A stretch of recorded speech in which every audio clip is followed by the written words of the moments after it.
Assalamualaikum warahmatullahi wabarakatuh. Bersama kami YouTube Dunia Gaib. Di malam hari ini kita akan bincang-bincang terkait kejadian mungkin 2 atau 3 tahun yang lalu, di mana kita pernah uh, selama 24 jam berkehidupan di alam gaib. Ini mungkin menjadi sejarah kami atau mungkin cerita kami untuk kita ekspos lebih dalam lagi, itu kejadian di mana dan bagaimana kehidupan di sana. Itu memang bagi kami pengalaman yang luar biasa sekali. Kebetulan di tahun itu kita ada 9 orang. Kita akan mensejarahkan bagaimana di saat kita selama hampir kurang lebih 24 jam di alam gaib. Kebetulan kita untuk tempatnya sendiri itu salah satu Gunung Muria. Nanti kita akan bincang-bincang di sana ketemu apa saja. Kebetulan dulu itu pada waktu kita ke sana jam sarapan kita bayar 9 orang itu 141.000 harganya. Menunya sama, kita ambilnya juga bermacam-macam, juga harganya segitu 141.000. Terus jam makan siang atau makan sore juga sama 141.000. Di situ kita menjumpai beberapa hal yang mungkin di malam hari ini akan kita ekspos. Gitu.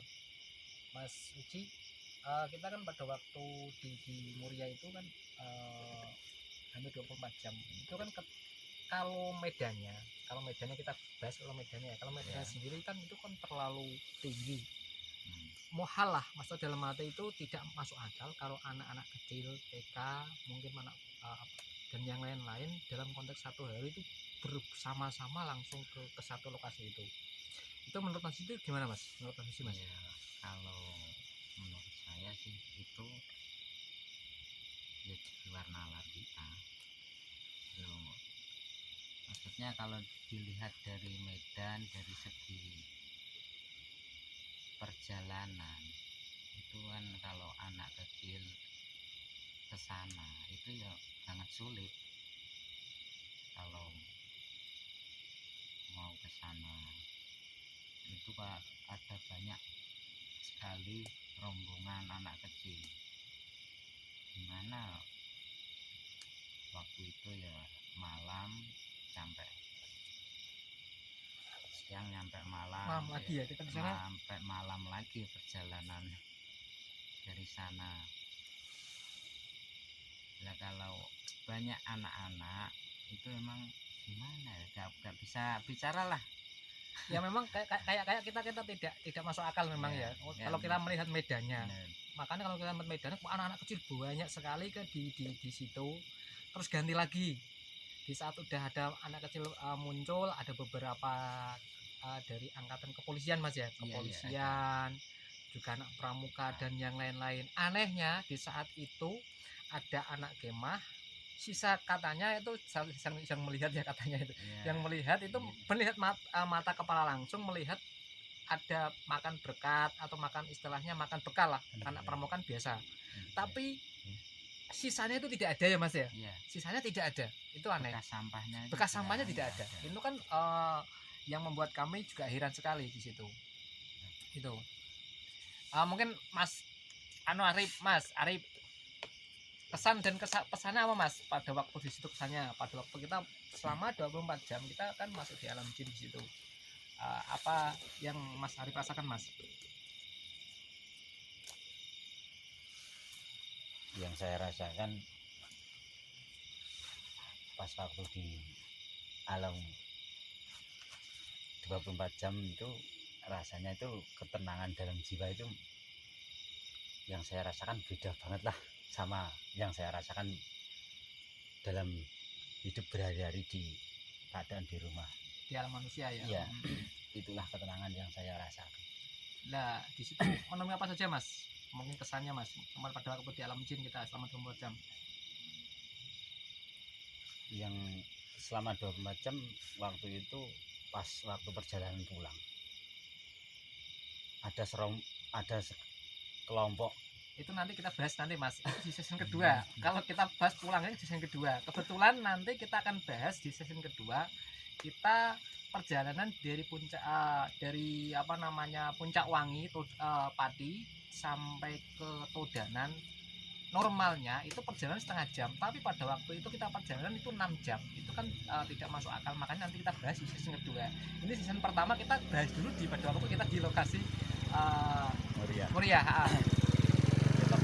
Di lokasi Muria itu ada suatu kejanggalan lah. Pas waktu di tepatnya di makam Syekh Hasan Sadzili ya. Iya. Tepatnya di makam Syekh Hasan Sadzili itu ada suatu kejanggalan menurut saya. Ada suatu katakanlah seorang tokoh yang berbicara tentang masalah niat sholat. Tapi yang saya ingat, niat sholat itu enggak seperti niat sholat yang pada umumnya kita lakukan. Yang menurut saya niatnya sholat itu malah yang artinya malah gini.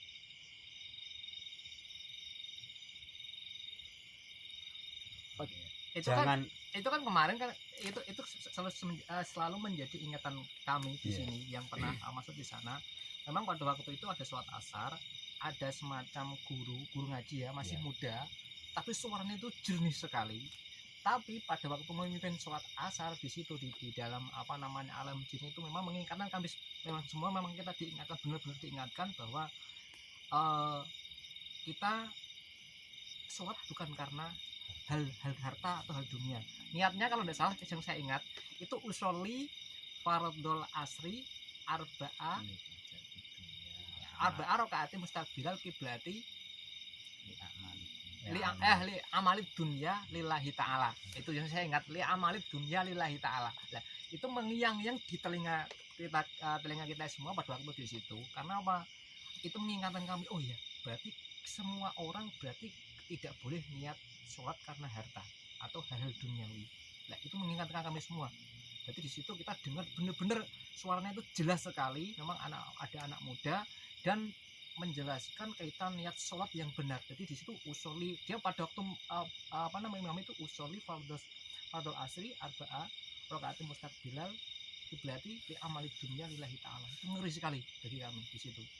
Ini memang saya diingatkan benar bahwa kita pada waktu niat sholat 5 waktu, terutama yang pemirsa di rumah yang menonton YouTube ini, mohon ini memang bisa menjadikan pelajaran sekali bahwa kita niat sholat asar atau sholat 5 waktu bukan karena dunia, tapi karena Allah Ta'ala. Ini memang benar-benar sekali.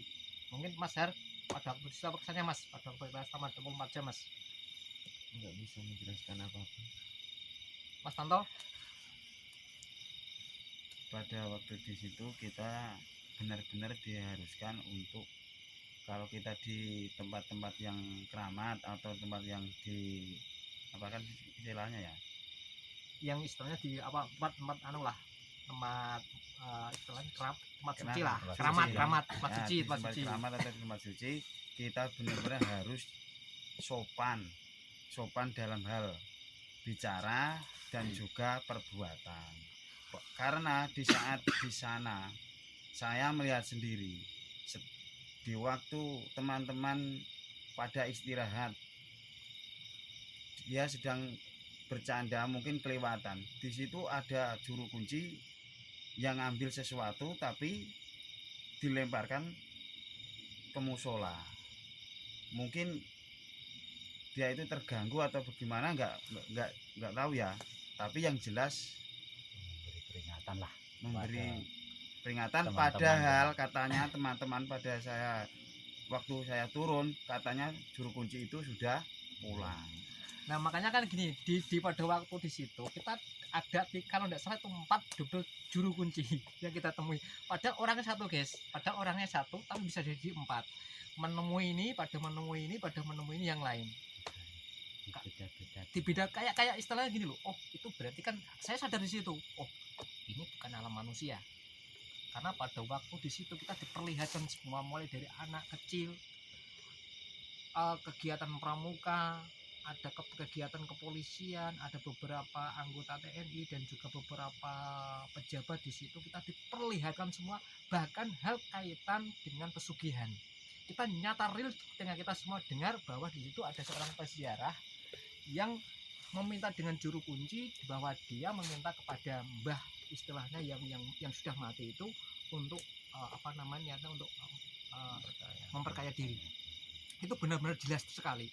Makanya di selama 24 jam itu kita di suatu pelajaran yang bagi kami itu luar biasa sekali. Kenapa saya katakan luar biasa?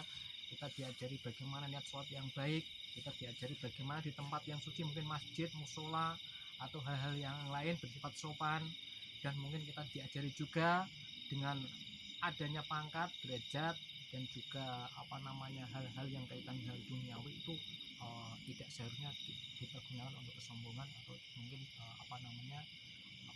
istilahnya merendahkan orang lain. Itu memang pengajaran sosial. Mas Muslimin, Mas, ada tambahan Mas pada waktu di situ Mas?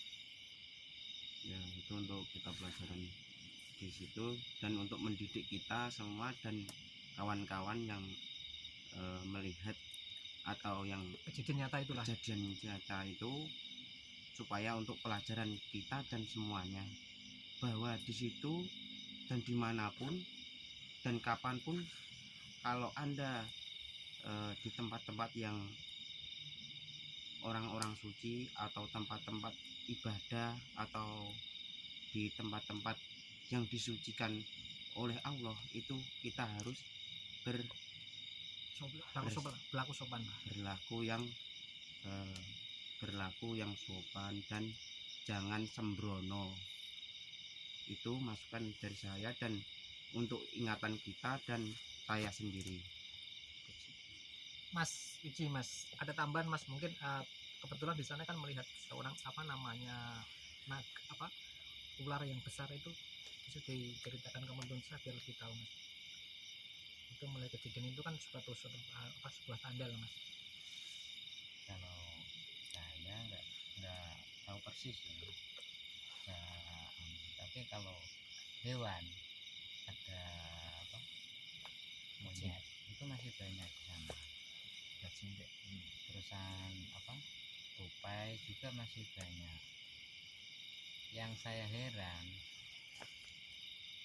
kita waktu di sana, waktu kita bercanda, dia ramai ikut bercanda. Tapi berhubung waktu kita istirahat sholat, dia juga sudah sepi, nggak ada.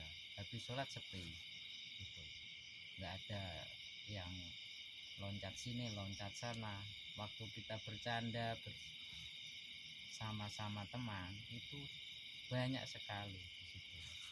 Terus dari perjalanan dari sini sampai sana juga, kalau di logika sih nggak normal. Masa perjalanan sini sana 6 jam, itu kan juga nggak masuk akal. Biasanya kalau normal itu 3 jam sudah sampai sana, tapi itu hampir 6 jam. Itu yang saya bikin gimana lah. Itulah pengalaman kita waktu ziarah di makam. Itu memang ada tambahan juga guys untuk pemirsa di rumah. Kalau ada orang sholat atau suara azan, tolong berhenti. Ini tadi kan pada waktu kita di sana juga diperingatkan juga tupai atau monyet. Pada waktu kita sholat di sana itu diam semua, tidak ada suaranya, hilang sama sekali, tidak ada tupai. Itu ada waktu kita di alam jin sana. Tapi pada waktu kita melakukan sholat itu, pada waktu kita gojek atau mungkin bercanda dengan teman-teman yang lain, itu monyet itu bermunculan juga, ramai ya seperti gojek itu sendiri. Makanya itu sebuah gambaran yang jelas kehidupan kita di alam dunia. Termasuk kita kebetulan ada cerita juga sejarah terkait tanah Jawa yang pertama kali ada Syekh Subagir dan yang lainnya diceritakan semua. Ada beberapa kekasih Allah itu kita diceritakan. Ini memang pengalaman yang menarik sekali di sana. Bukan berarti kita menakut-nakuti pemirsa di rumah. Istilahnya kalau kita ada di makam atau mungkin masjid dan yang lain-lain, tolong diupayakan sopan, kurangi bercanda, ya tadi selalu mengingat Allah. Mungkin itu Mas ya, terutama di sini itu memang pada waktu kita apa namanya selama 24 jam di alam jin diperingatkan sekali, mulai pelajaran dari hal kecil sampai hal besar sampai kehidupan di dunia ini. Itu dari kami jangan lupa dukung channel kami terus untuk subscribe dan share ke teman kamu, terutama untuk tekan tombol lonceng untuk cerita berikutnya kita akan bagaimana kita dengan teman-teman ngopi di alam jin itu rasanya bagaimana kopi alam jin ini. Memang mungkin pemirsa di rumah belum pernah merasakan kopi alam jin rasanya seperti apa. Nah, nanti kita akan kupas tuntas setelah ini. Assalamualaikum warahmatullahi wabarakatuh.